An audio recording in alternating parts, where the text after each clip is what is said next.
ঈদুল ফিতর উপলক্ষে সরকারিভাবে 7 দিনের ছুটি ঘোষণা করা হয়েছে। আজ থেকে আগামী 23 তারিখ পর্যন্ত এই ছুটি কার্যকর থাকবে।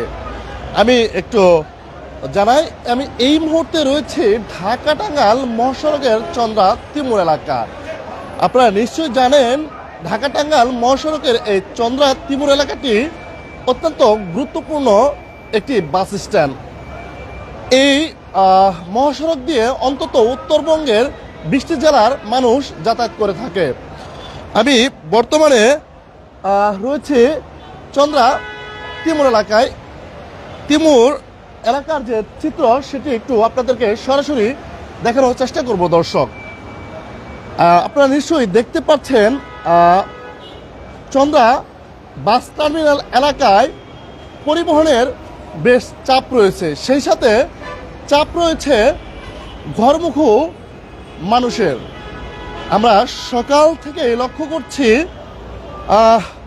বিপুল পরিমাণের যাত্রী নিজ নিজ গন্তব্যের উদ্দেশ্যে ছুটে চলছেন এই মহাসড়ক দিয়ে।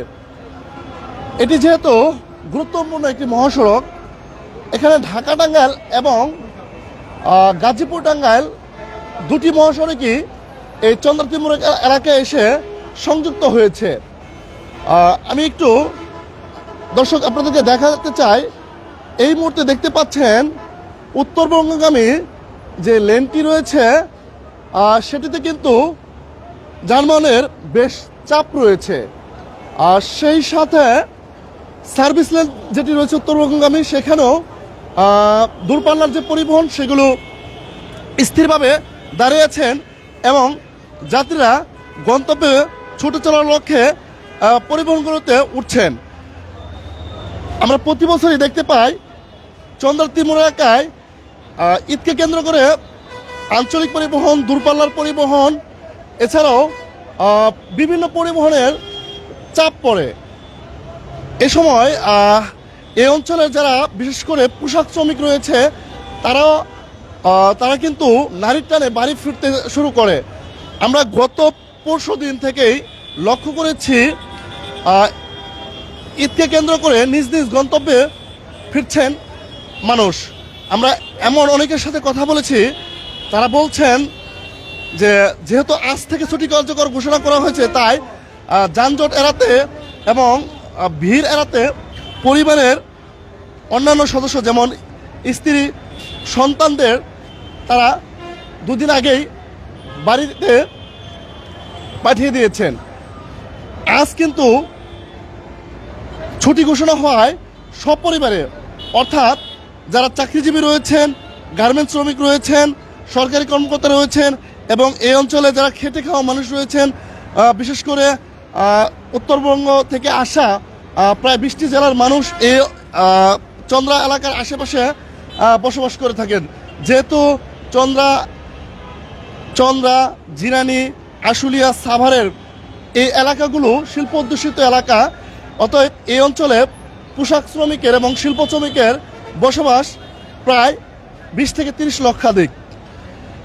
ঈদকে কেন্দ্র করে সকলেই বাড়ির উদ্দেশ্যে রওনা দিলে নবীনগর থেকে শুরু করে চন্দ্রার যে কয়টি বড় বড় বাস স্ট্যান্ড রয়েছে, যেমন বাইপাল, জিরানি, কবিরপুর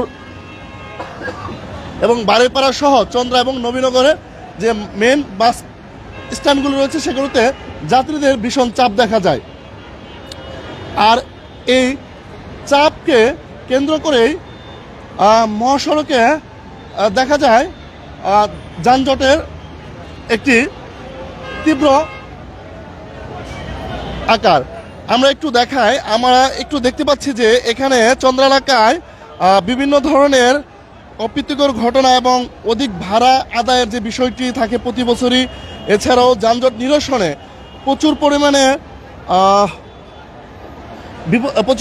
আইন শৃঙ্খলা বাহিনীর সদস্যরা মোতায়েন রয়েছে। এখানে আমরা দেখতে পাচ্ছি গাজীপুর জেলা পুলিশ, হাইওয়ে পুলিশ এছাড়াও থানা পুলিশের সদস্যরা মোতায়েন রয়েছে। সেই সাথে আমরা লক্ষ্য করতে পারছি যে এখানে নির্বাহী ম্যাজিস্ট্রেটের দ্বারা মোবাইল কোর্ট পরিচালনা করে যারা অতিরিক্ত ভাড়া আদায় করছেন এবং সড়কের শৃঙ্খলা মানছেন না, আইন লঙ্ঘন করে গাড়ি চালাচ্ছেন, তাদেরকে জরিমানা করে শাস্তির আওতায় আনা হচ্ছে। এছাড়াও আমি আরেকটি বিষয় জানিয়ে রাখি, এখানে আমরা যাত্রীদের সাথে কথা বলেছি, তারা বলছেন আহ, ঈদকে কেন্দ্র করে বাড়তি ভাড়া নেওয়া হচ্ছে যাত্রীদের কাছ থেকে। যেখানে 500 টাকা ভাড়া, সেখানে 1000 টাকা কিংবা 800 টাকা এমন অধিক ভাড়া নেওয়া হচ্ছে। এতে ক্ষোভ প্রকাশ করেছেন এবং প্রশাসনের দৃষ্টি আকর্ষণ করেছেন এই অঞ্চলের যারা যাত্রী রয়েছেন। তবে আরেকটি বিষয় জানিয়ে রাখি, সকাল থেকে আমরা যাত্রীদের বেশ চাপ দেখতে পাচ্ছি। বেলা বাড়ার সাথে সাথে যাত্রীদের চাপও বাড়ছে।